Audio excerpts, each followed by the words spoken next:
La psicología de la niñez estudia el desarrollo de las personas desde el nacimiento hasta la pubertad, desarrollo que comienza desde la concepción. La evolución del niño consta en 4 etapas. La primera es el desarrollo, proceso que experimenta un organismo a lo largo del tiempo hasta alcanzar cierto equilibrio que conlleva cambios internos, externos, cualitativos y cuantitativos. Segunda etapa es la maduración, evolución interna del organismo. Tercera etapa, crecimiento, aumento de volumen de un organismo. Y cuarta etapa es el aprendizaje, que son cambios en el comportamiento producto de la experiencia y su contacto con el medio. No hay aprendizaje posible sin maduración. Por otro lado, ¿por qué llamamos la psicología de la niñez de esta manera y no psicología evolutiva de la niñez? Bueno, para diferenciar, la psicología evolutiva trata de explicar los cambios que tienen lugar en las personas a lo largo del tiempo a medida que cumplen años. Es decir, la psicología evolutiva estudia la transformación que afecta a las personas como consecuencia del paso del tiempo y por factores como la herencia o el entorno de cada uno, mientras que la psicología de la niñez es el estudio del comportamiento del niño desde el nacimiento hasta la adolescencia. En este análisis, el especialista tratará los fenómenos y las irregularidades del desarrollo psíquico del niño. Esta rama de la psicología se centra en la evolución de los aspectos físicos, motores, cognitivos, perceptivos, afectivos y sociales. De esta manera se empezaron a desarrollar teorías para la evolución del estudio de los niños. El desarrollo infantil debe ser entendida desde el aporte de las diversas miradas y conceptualizaciones. Como primera teoría tenemos la teoría psicoanalítica elaborada por Sigmund Freud, que dice que el mayor motivador de la conducta tiene origen inconsciente, donde el bebé recién nacido es representado como el yo se forma en el primer año de vida, y el superyo se desarrolla entre los 4 y 5 años. Para Freud, todos los síntomas tenían origen sexual. El organismo estaba en búsqueda constante de satisfacción. Como segunda teoría tenemos la genética de Piaget. Piaget crea una psicología con base empírica, la psicología genética, para intentar responder a la pregunta epistemológica básica a la cual nos hemos referido y a las cuestiones más concretas que de ella se derivan. La psicología es así concebida como una forma de proporcionar a la epistemología un fundamento científico, y la tarea investigadora de Piaget va a consistir en el análisis de la evolución ontogenética de las nociones básicas del pensamiento racional y científico: espacio, causalidad, número, clasificación, seriación, entre otras. Como tercera teoría tenemos a la del modelo histórico-cultural elaborada por Vygotsky. Él diferencia entre una línea natural del desarrollo y una línea cultural del desarrollo. El desarrollo en la línea natural está determinado por factores de naturaleza biológica, dando lugar a las funciones psicológicas elementales, que son comunes a animales y humanos, mientras que el desarrollo en la línea cultural, regido por factores de naturaleza sociocultural, transforma a aquellas en funciones psicológicas superiores, específicamente humanas. Estas funciones son un producto del medio sociocultural humano. Como cuarta teoría tenemos el conductismo elaborado por Watson. Watson fue quien inauguró el conductismo como corriente psicológica, afianzándose en posturas objetivas en torno a la mente. No negaba la existencia de fenómenos intrapsíquicos, pero sí que estos pudieran estudiarse, ya que no son observables, lo que en cambio sí puede hacerse con la conducta. En este sentido, Watson era heredero de los estudios de Ivan Pavlov sobre el condicionamiento clásico. Según Watson, la observación y la modificación de la conducta era la vía de acceso al interior de la mente humana, y no al revés. Además, únicamente aspirando a un carácter objetivo en sus enfoques, podía la psicología abrirse paso entre las ciencias naturales, adoptando de algún modo los pasos del método científico. Y por último, la última teoría es la cognitiva, elaborada por Gardner. Su campo de investigación se ha dirigido al análisis de las capacidades cognitivas del ser humano, donde ha desarrollado su teoría de las inteligencias múltiples, que supone un cambio significativo en el modelo educativo. Gardner sostiene que no existe una inteligencia única, sino que cada individuo posee al menos 8 habilidades cognitivas: inteligencia lingüística, lógico-matemática, cinético-corporal, musical, espacial, naturalista, interpersonal e intrapersonal. Unidad 2. La familia y el niño. Distintos autores conceptualizaron a la familia. Entre ellos se encuentra Soifer, que define la familia como un grupo de personas que conviven en una casa durante un lapso prolongado, en el que puede o no haber lazos consanguíneos y en los que se asistan recíprocamente en el cuidado de su vida. La familia, como grupo, está relacionado con la sociedad, ya que la provee de cultura, ideología y una influencia particular. Bleichman propone que hay familia en la medida que hay dos generaciones con una simetría correspondiente que orienta a la obligatoriedad de transformación y producción de sujetos en el interior de algún tipo de comunidad humana. Granjat plantea que la familia es una institución particularmente conservadora porque a través de un largo proceso de socialización, la familia es agente de transmisión de valores éticos y sociales, hábitos, costumbres, normas, roles y expectativas tendientes a preservar la herencia cultural para las generaciones venideras. El concepto de familia y el lugar del niño varía en las distintas épocas. La autora Granjat lo expone en 3 momentos de la familia. Primer momento, como una familia tradicional caracterizada por ser una familia patriarcal. Un grupo familiar era la unidad de producción y consumo de bienes y servicios. Los matrimonios eran arreglados y el sexo era solo para engendrar niños. En la familia moderna hay 2 mundos, el del trabajo, que corresponde al padre, y el del hogar, que corresponde a la madre. Hay un énfasis en la satisfacción emocional de los esposos, el afecto, la comunicación y el educar a los niños. Al niño se lo ve como un ser indefenso, inocente, frágil, al que se le atribuyen ideas a futuros. La familia contemporánea o posmoderna propone al amor como único sentido de unión, por lo que hay diversas formas de familia. Las personas comienzan a poner sus expectativas en los hijos y el amor varía en cuanto a contenido, normas y moral según cada individuo y en cada relación. Janin plantea que el contexto social y familiar incide en la construcción de un sujeto. Plantea que los niños van formando su propia subjetividad y que están sujetos a los deseos de sus padres, a sus ideales, sus normas, sus triunfos y desdichas cotidianas. Los padres, a su vez, están marcados por su propia historia, por la de sus antepasados y la sociedad en la que le toca vivir. El mundo es para el niño los otros que lo rodean. Estos otros son sostén, fuente de placer, portadores de angustia, temores, dolor y transmisores de valores, normas e ideales. La autora Bleichman plantea que la relación del niño con sus padres está inversa a una estructura edípica de partida. Este incluye la historia edípica originada en los padres y se ha complejizado a partir de los modos con los cuales esta historia edípica engarza con los movimientos proporcionados por la historia de alianzas conyugales y familiares posteriores. Este incluye los deseos, las fantasías, las experiencias, las frustraciones que se proyectan en los hijos y la pareja. Es una articulación de fantasmas y fantasías parentales en las cuales se va a incluir al niño. Es así que en la crianza del niño son los fantasmas parentales los que operan en las interacciones mediante aspectos. Bleichman, a su vez, plantea las funciones parentales.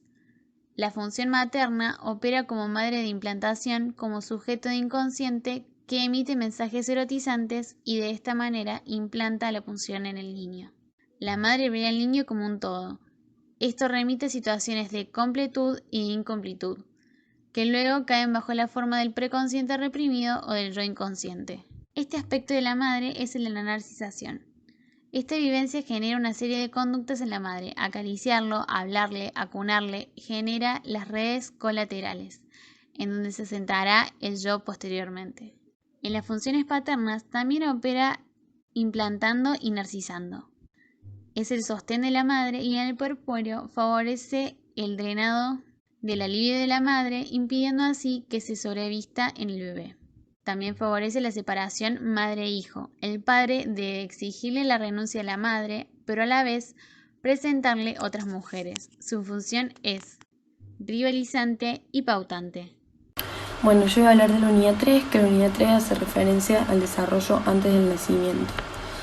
Bueno, en el crecimiento de un nuevo ser, vamos a decir que se da a través de 3 periodos, que uno es el periodo preembrionario, el periodo embrionario y el periodo fetal. El periodo preembrionario es el periodo que comienza con la fecundación hasta las 2 primeras semanas, el cual comienza cuando se une el óvulo con el espermatozoide en las trompas de falopio. Al unirse estas células se forma lo que denominamos el cigoto, el cual comienza a dividirse y a crecer Y lo más importante en este periodo es que se implante una parte del útero para poder desde allí recibir toda la nutrición necesaria del cigoto. Bueno, después tenemos el periodo embrionario, que es aquel que va desde la segunda semana hasta las 8 semanas. Es un periodo que es muy importante porque se va desarrollando el corazón y los órganos, a excepción de los órganos sexuales. A nivel biológico se da la formación de la placenta y el bebé se va a encontrar protegido por el saco amniótico, que es por el cual recibe los nutrientes, facilita la salida de residuos y produce la oxigenación, todo a través del cordón umbilical. Y el periodo fetal es el periodo que va desde los 2 meses hasta el nacimiento. Es un periodo de gran crecimiento y hasta el segundo o tercer mes hay riesgos de abortos. Después de ese tiempo esto disminuye. Acá a partir de acá podemos ver actividad refleja, la madre comienza a sentir los movimientos fetales del bebé más o menos a partir del 4.º mes y el bebé comienza a responder a los estímulos externos. Después tenemos factores que afectan el crecimiento del feto, como por ejemplo el consumo de distintas sustancias como el alcohol, las drogas, el cigarrillo, estimulantes, vitaminas, etc. Como también productos del ambiente como la pintura, insecticidas, productos de limpieza. Todo esto puede afectar al crecimiento del feto. En cuanto a los aspectos psicológicos, podemos decir que hay una relación totalmente indirecta entre el estado psicológico de la madre y el feto y que, por ejemplo, la tensión y la ansiedad se le transfieren al feto. O sea, todo el contexto, ya sea la situación familiar o si ha sido buscado o no, se le transmite al feto, digamos. Después tenemos los temores de la mujer embarazada, que estos temores pueden ser temor a perder el atractivo físico, temor a tener un hijo normal, temor a engendrar un niño mogólico, temor a no generar leche, a morir en el parto, miedo de la muerte del hijo, temor a sufrir mucho en el parto. Puedes quedar sola en el parto, tener mellizos, al aborto, distintas cuestiones. En cuanto a las expectativas de la embarazada, el momento más importante del principio de la segunda mitad del embarazo lo representa la iniciación de la percepción de los movimientos fetales. Acá la embarazada comienza a tener sensaciones distintas y con eso aumentan sus expectativas en cuanto al futuro niño, bebé, digamos. El parto, para que un parto se pueda iniciar tienen que producirse distintas cosas. Primero las contracciones, que tienen que ser específicas y cada 30 minutos, la pérdida del mucus o del tapón y la rotura de bolsa. Después tenemos distintas etapas del parto, que son la dilatación, la expulsión y el alumbramiento. Y por último tenemos el puerperio, que el puerperio es el periodo que sigue el parto, que se extiende el tiempo necesario, normalmente 6-8 semanas, lo que sea necesario para la madre las etapas del puerperio son el puerperio inmediato, el puerperio mediato o propiamente dicho, y el puerperio tardío.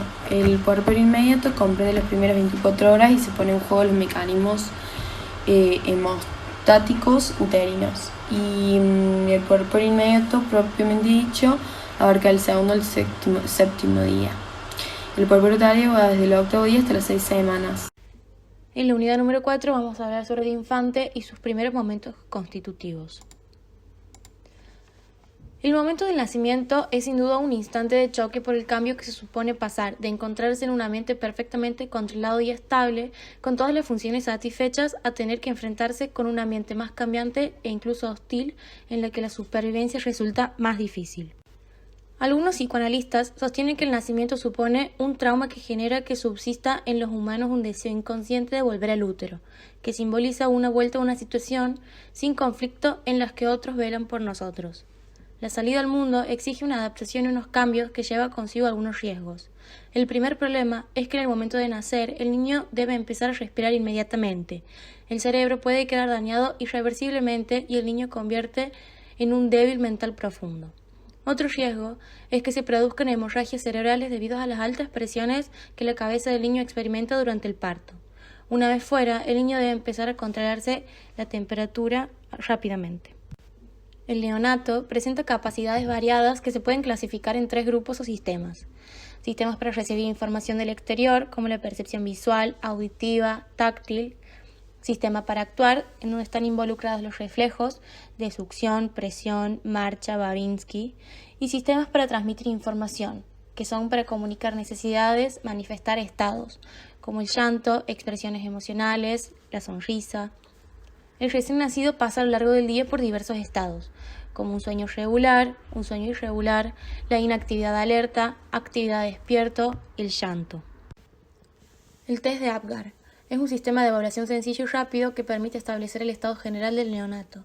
Tiene en cuenta 5 parámetros: la frecuencia cardíaca, el esfuerzo respiratorio, la coloración de tegumentos, el tono muscular y la respuesta refleja. Debe aplicarse a los 5 minutos de nacimiento, pues la calificación obtenida tiene una buena relación con el riesgo de muerte inmediata y de secuelas neurológicas tardías. El desarrollo cognitivo, perspectivas de Piaget y Vygotsky. Piaget afirmaba que los mayores desarrollos cognitivos en los niños se dan cuando interactúan con el mundo físico. Unos años más tarde, Vygotsky afirma que la actividad mental humana es el resultado del aprendizaje social. Según Vygotsky, mientras los niños van aprendiendo a afrontar las tareas cotidianas, toman parte en diálogos cooperativos con los adultos y sus iguales más expertos que les ayudan en sus esfuerzos. Durante estas interacciones, los procesos cognitivos son adaptativos de una cultura particular, son transferidas socialmente a los niños. Piaget concibe la cognición humana como una red de estructuras mentales creadas por un organismo activo en constante esfuerzo para dar sentido a la experiencia. El desarrollo del yo en los primeros meses de vida. René Spitz habla que hay un organizador, un objeto y un estadio. El organizador es un mojón en la integración de la personalidad. El objeto es aquello con lo que se obtiene la satisfacción de una pulsión, y el estadio es una etapa genética que implica una forma de organización de la actividad, es una modalidad temporal y formal de la relación. Hay 3 estadios del desarrollo psicológico. El estadio anobjetal, que es una fase de no diferenciación yo-objeto. El estadio de objeto precursor o preobjetal, que es un periodo de actividad intencional y consciente que supone un cierto grado de separación entre lo consciente y lo inconsciente. El estadio del objeto de amor o libidinal, el yo está integrado y la madre es experimentada como un todo diferenciado. Comienza un periodo de discriminación de los diferentes juguetes y toma preferencias. Empieza a matizar sus actitudes emocionales como resultado de un despliegue de relaciones interpersonales más complejas. Primer tiempo en la constitución del aparato psíquico. Sylvia Bleichmer procura, a partir de la reubicación del paradigma del originario de los movimientos de fundación del inconsciente, para contribuir a definir las líneas posibles hacia una teoría de los orígenes y de esta manera ampliar las posibilidades de analizar. Considera el inconsciente como no existente desde los comienzos de vida, sino como un producto de la cultura fundado del interior de la relación sexualizante con el semejante y como producto de la represión originaria. Considera el sujeto como una vesícula o retículo provisto de mecanismos autoconservativos que requieren del auxilio ajeno, auxilio que produce estímulos que convierten en excitación e implantan la pulsión. El adulto implantará la pulsión y los modos de resolverla. La conceptualización de Bleichmer consiste en la relación asimétrica adulto-niño, donde es el adulto quien ejerce la función pulsante desde el inconsciente y la narcisizante desde el yo.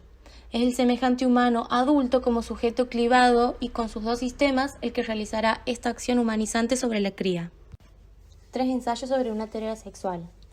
Freud alude a esta forma peculiar de amnesia en la que la mayoría de los seres humanos cubren los primeros años de su infancia para explicar por qué ningún autor asume la existencia de una pulsión sexual en la infancia con carácter de ley. En el periodo de lactancia sexual de la infancia y sus rupturas, parece seguro que el neonato trae consigo gérmenes de emociones sexuales que siguen desarrollándose durante cierto lapso, pero después sufren una progresiva sofocación. Las inhibiciones sexuales durante este periodo significan los poderes anímicos que más tarde se presentarán como inhibiciones en el camino de la pulsión sexual y angostarán su curso de manera de uno de los diques. La imagen inconsciente del cuerpo. Dolto habla de la noción de la castración simbolígena. En psicoanálisis, la palabra castración te cuenta del proceso que se cumple en un ser humano cuando otro ser humano le significa que el cumplimiento de su deseo, con la forma en la que él querría darle, está prohibido por ley. La recepción de esta prohibición provoca en quien la recibe un efecto de choque y experimenta secundariamente una inhibición de efecto depresivo. La confusión que incurre en el sujeto entre la dura prueba a sufrir y este riesgo imaginario de mutilación tiene el nombre de complejo de castración. De allí se va a seguir hablando sobre la angustia del 8º mes, la castración umbilical, la castración oral. La teoría del apego. Bowlby formuló su teoría del apego a partir de 1958, según la cual la relación con los otros es una necesidad primaria y tiene un importante valor para la supervivencia de los individuos. El apogeo sería un lazo duradero que se establece para mantener el contacto y que se manifiesta en conductas que promueven este contacto. Hay distintas explicaciones de la formación del apogeo. Freud dice que el niño recibe de la madre el alimento que necesita y poco a poco va estableciendo una asociación entre esa satisfacción y la persona que se lo proporciona. Watson poco a poco va estableciendo una asociación entre esas satisfacciones y el rostro de la madre, de tal manera que se forma una respuesta condicionada de amor ante la sola presencia de la persona. Y Bowlby dice que el niño no puede valerse por sí mismo, por ello la formación del vínculo es una necesidad primaria que no se apoya en la satisfacción de otras necesidades.